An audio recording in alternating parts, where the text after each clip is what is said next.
Primeiro, obrigado a Deus pela minha vida, pela missão de presidir o Brasil e pela oportunidade de restabelecer a verdade, o que é bom para todos nós.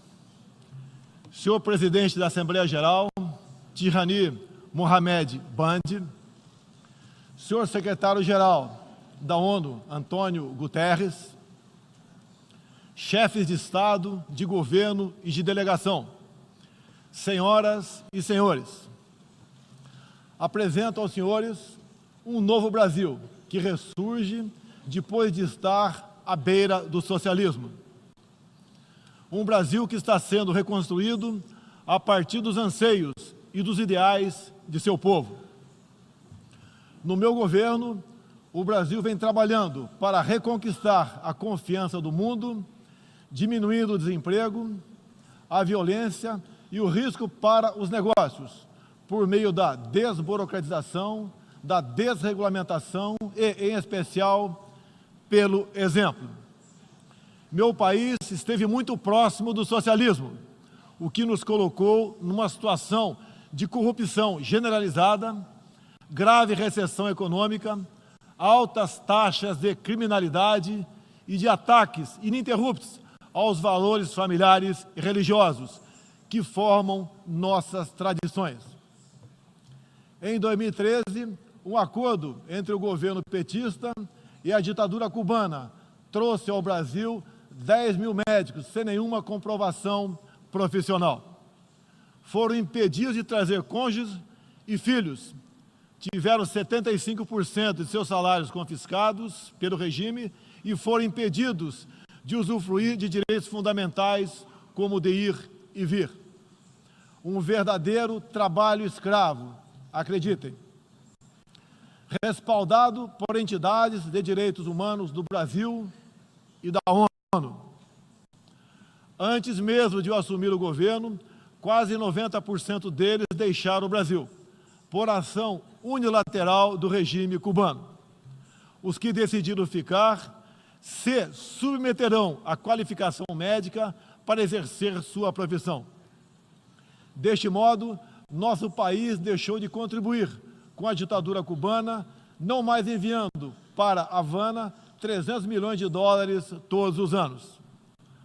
A história nos mostra que já nos anos 60, agentes cubanos foram enviados a diversos países para colaborar com a implementação de ditaduras. Há poucas décadas, tentaram mudar o regime brasileiro e de outros países da América Latina. Foram derrotados. Civis e militares brasileiros foram mortos e outros tantos tiveram suas reputações destruídas, mas vencemos aquela guerra e resguardamos nossa liberdade. Na Venezuela, esses agentes do regime cubano, levados por Hugo Chávez, também chegaram e hoje são aproximadamente 60 mil que controlam e interferem em todas as áreas da sociedade local, principalmente na inteligência e na defesa. A Venezuela, outrora um país pujante e democrático, hoje experimenta a crueldade do socialismo. O socialismo está dando certo na Venezuela. Todos estão pobres e sem liberdade.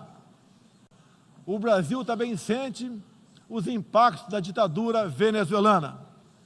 Dos mais de 4 milhões que fugiram do país, uma parte migrou para o Brasil, fugindo da fome e da violência. Temos feito a nossa parte para ajudá-los, através da Operação Acolhida, realizada pelo Exército Brasileiro e elogiada mundialmente. Trabalhamos com outros países, entre eles os Estados Unidos, para que a democracia seja restabelecida na Venezuela, mas também nos empenhamos duramente para que outros países da América do Sul não experimentem esse nefasto regime. O Foro de São Paulo, organização criminosa, criada em 90 por Fidel Castro, Lula e Chávez, para difundir e implementar o socialismo na América Latina, ainda continua vivo e tem que ser combatido. Senhoras e senhores, em busca de prosperidade, estamos adotando políticas que nos aproximem de países outros que se desenvolveram e consolidaram suas democracias. Não pode haver liberdade política sem que haja também liberdade econômica. E vice-versa. O livre mercado, as concessões e as privatizações já se fazem presentes hoje no Brasil. A economia está reagindo ao romper vícios e amarras de quase 2 décadas de irresponsabilidade fiscal, aparelhamento do Estado e corrupção generalizada. A abertura, a gestão competente e os ganhos de produtividade são objetivos imediatos do nosso governo. Estamos abrindo a economia e nos integrando às cadeias globais de valor. Em apenas 8 meses, concluímos os 2 maiores acordos comerciais da história do país, aqueles firmados entre o Mercosul e a União Europeia, e entre o Mercosul e a Área Europeia de Livre Comércio, o EFTA. Pretendemos seguir adiante com vários outros acordos nos próximos meses. Estamos prontos também para iniciar nosso processo de adesão à Organização para a Cooperação de Desenvolvimento Econômico, OCDE. Já estamos adiantados, adotando as práticas mundiais mais elevadas em todos os terrenos, desde a regulação financeira até a proteção ambiental. Senhorita Isani Calapalo, indígena aqui presente do Brasil, agora vamos falar de Amazônia. Em primeiro lugar, meu governo tem o compromisso solene com a preservação do meio ambiente e do desenvolvimento sustentável em benefício do Brasil e do mundo. O Brasil é um dos países mais ricos em biodiversidade e riquezas minerais. Nossa Amazônia é maior que toda a Europa Ocidental e permanece praticamente intocada. Prova de que somos um dos países que mais protege o meio ambiente. Nessa época do ano, o clima seco e os ventos favorecem queimadas espontâneas e também as criminosas. Vale ressaltar que existem queimadas praticadas por índios e populações locais, como parte de sua respectiva cultura e forma de sobrevivência. Problemas qualquer país os tem. Contudo, os ataques sensacionalistas que sofremos por grande parte da mídia internacional, devido aos focos de incêndio na Amazônia, despertaram nosso sentimento patriótico.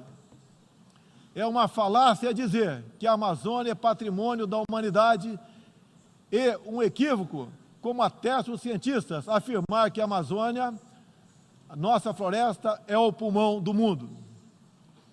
Valendo-se dessas falácias, um ou outro país, em vez de ajudar, embarcou nas mentiras da mídia e se portou de forma desrespeitosa com espírito colonialista. Questionaram aquilo que nos é mais sagrado, a nossa soberania. Um deles, por ocasião do encontro do G7, ousou sugerir aplicar sanções ao Brasil sem sequer nos ouvir. Agradeço àqueles que não aceitaram levar adiante essa absurda proposta. Em especial, o presidente Donald Trump, que bem sintetizou o espírito que deve reinar entre os países da ONU: respeito à liberdade e à soberania de cada um de nós. Hoje, 14% do território brasileiro está demarcado como terra indígena, mas é preciso entender que nossos nativos são seres humanos, exatamente como qualquer um de nós. Eles querem e merecem usufruir dos mesmos direitos de que todos nós. Quero deixar claro, o Brasil não vai aumentar para 20% sua área já demarcada como terra indígena, como alguns chefes de Estado gostariam que acontecesse. Existe no Brasil 225 povos indígenas, além de referências de 70 tribos vivendo em locais isolados. Cada povo ou tribo, com seu cacique, sua cultura, suas tradições, seus costumes e, principalmente, sua forma de ver o mundo. A visão de um líder indígena não representa a de todos os índios brasileiros.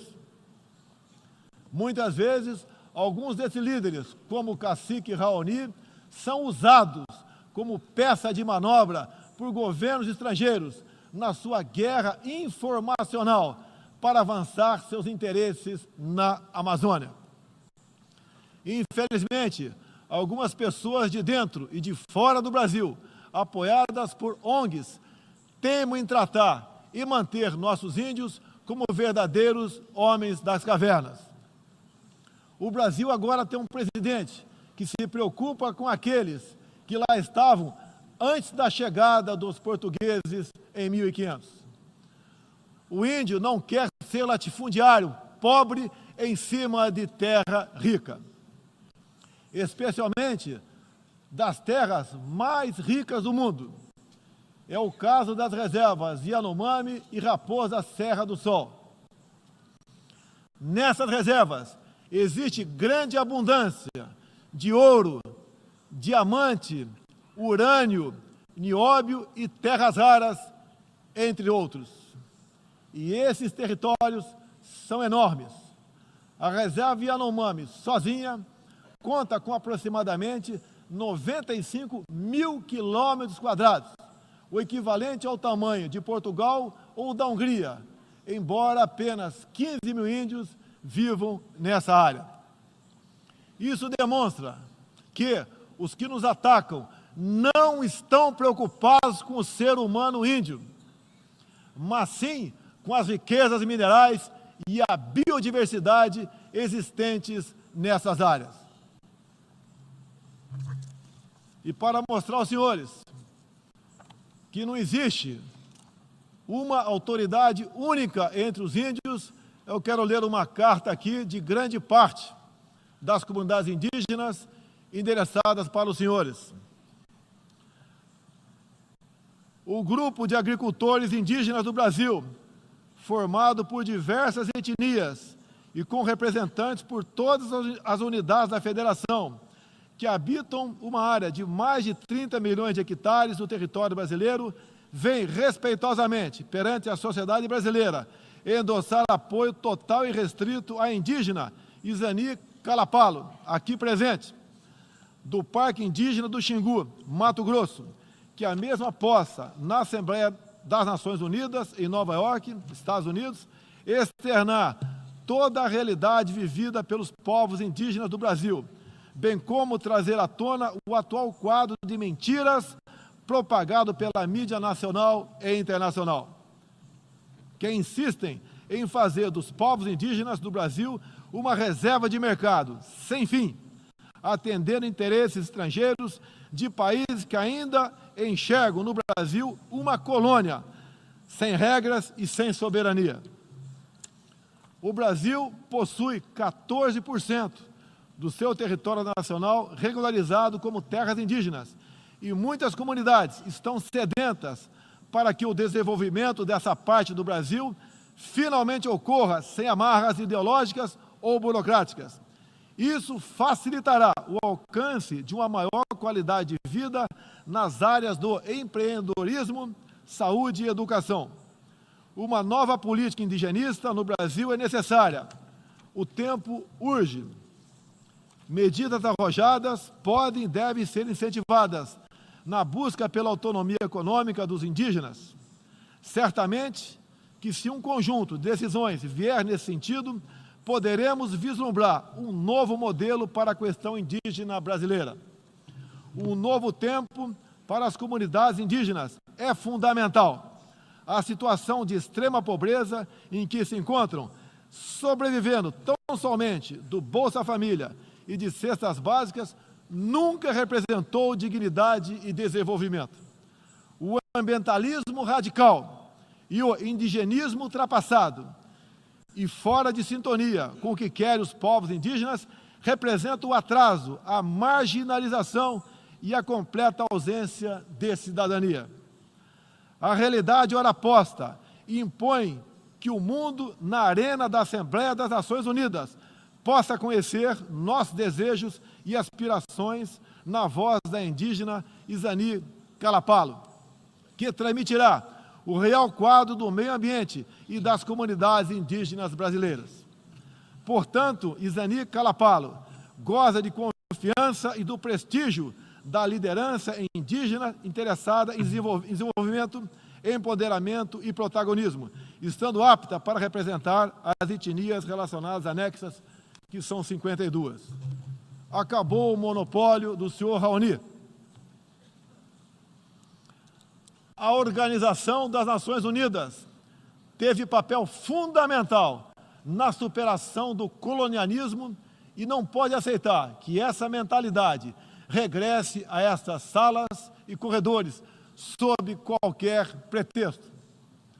Não podemos esquecer que o mundo necessita ser alimentado. A França e a Alemanha, por exemplo, usam mais de 50% de seus territórios para a agricultura. Já o Brasil usa apenas 8% de terras para a produção de alimentos. 61% do nosso território é preservado. Nossa política é de tolerância zero para com a criminalidade, aí incluídos os crimes ambientais. Quero reafirmar minha posição de que qualquer iniciativa de ajuda ou apoio à preservação da floresta amazônica ou de outros biomas deve ser tratado em pleno respeito à soberania brasileira. Também rechaçamos as tentativas de instrumentalizar a questão ambiental ou a política indigenista em prol de interesses políticos e econômicos externos, em especial os disfarçados de boas intenções. Estamos prontos para, em parcerias e agregando valor, aproveitar de forma sustentável todo o nosso potencial. O Brasil reafirma seu compromisso intransigente com os mais altos padrões de direitos humanos, com a defesa da democracia e da liberdade de expressão religiosa e de imprensa. É um compromisso que caminha junto com o combate à corrupção e à criminalidade, demandas urgentes da sociedade brasileira. Seguiremos contribuindo, dentro e fora das Nações Unidas, para a construção de um mundo onde não haja impunidade, esconderijo ou abrigo para criminosos e corruptos. Em meu governo, o terrorista Cesare Battisti fugiu do Brasil, foi preso na Bolívia e extraditado para a Itália. Outros 3 terroristas paraguaios e um chileno que viviam no Brasil como refugiados políticos também foram devolvidos aos seus respectivos países. Terroristas, sob disfarce de perseguidos políticos, não mais encontrarão refúgio no Brasil.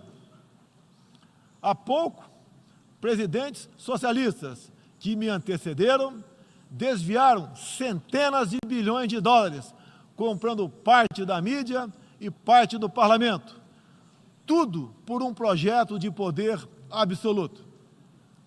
Foram julgados e punidos, graças ao patriotismo, perseverança e coragem de um juiz que é símbolo no meu país, o doutor Sérgio Moro, nosso atual ministro da Justiça e Segurança Pública.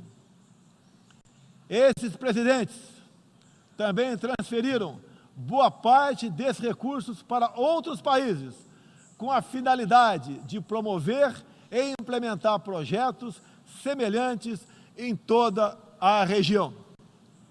essa fonte de recursos secou.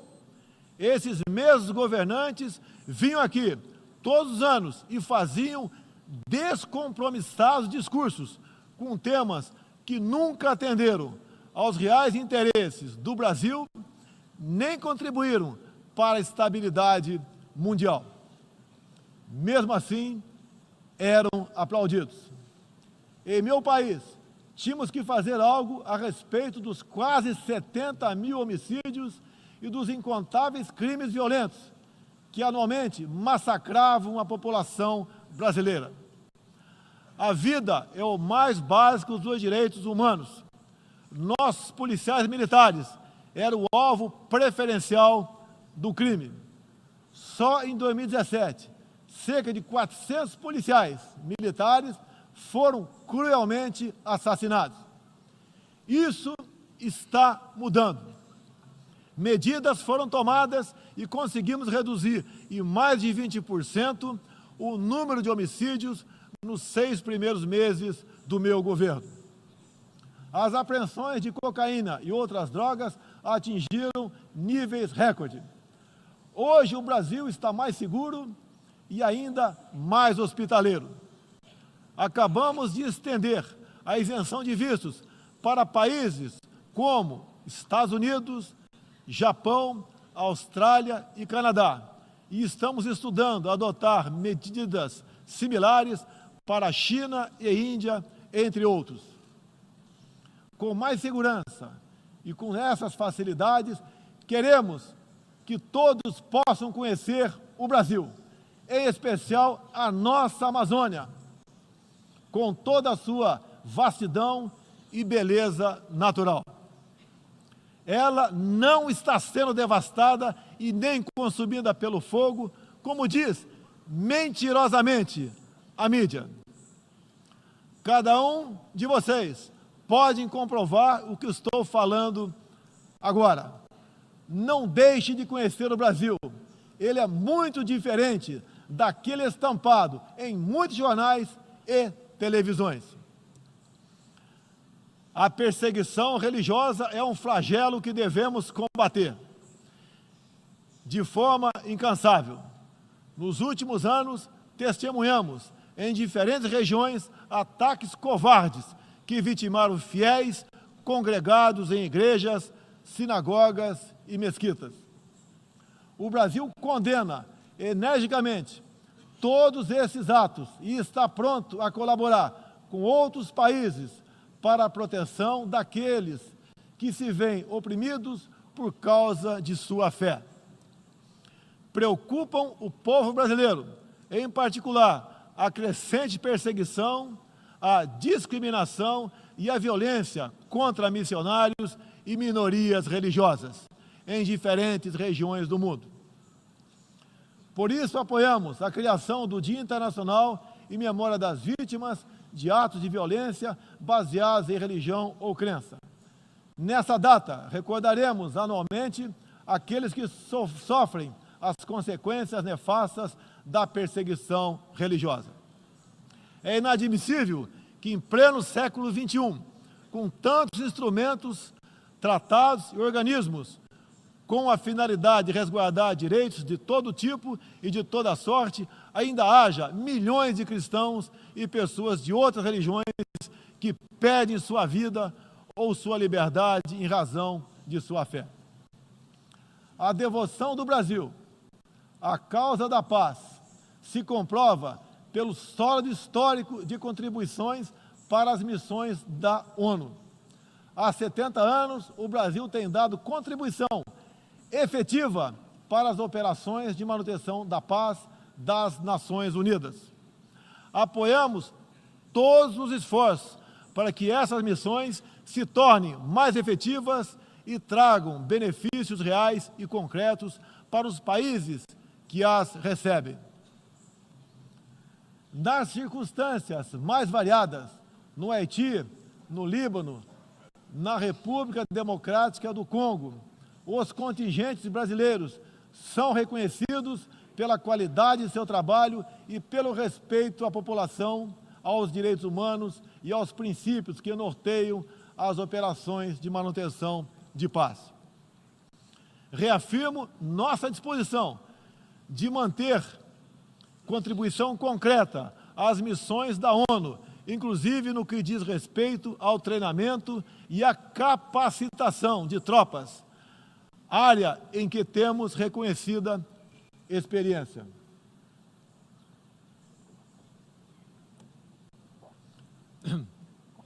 Ao longo deste ano, estabelecemos uma ampla agenda internacional com o intuito de resgatar o papel do Brasil no cenário mundial e retomar as relações com importantes parceiros.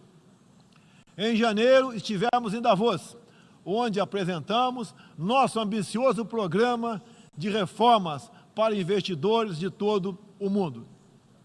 Em março, visitamos Washington, onde lançamos uma parceria abrangente e ousada com o governo dos Estados Unidos em todas as áreas, com destaque para a coordenação política e para a cooperação econômica e militar. Ainda em março, estivemos no Chile, onde foi lançado o ProSul, importante iniciativa para garantir que a América do Sul se consolide como um espaço de democracia e de liberdade. Na sequência, visitamos Israel, onde identificamos inúmeras oportunidades de cooperação, em especial na área de tecnologia e segurança. Agradeço a Israel o apoio no combate aos recentes desastres ocorridos em meu país.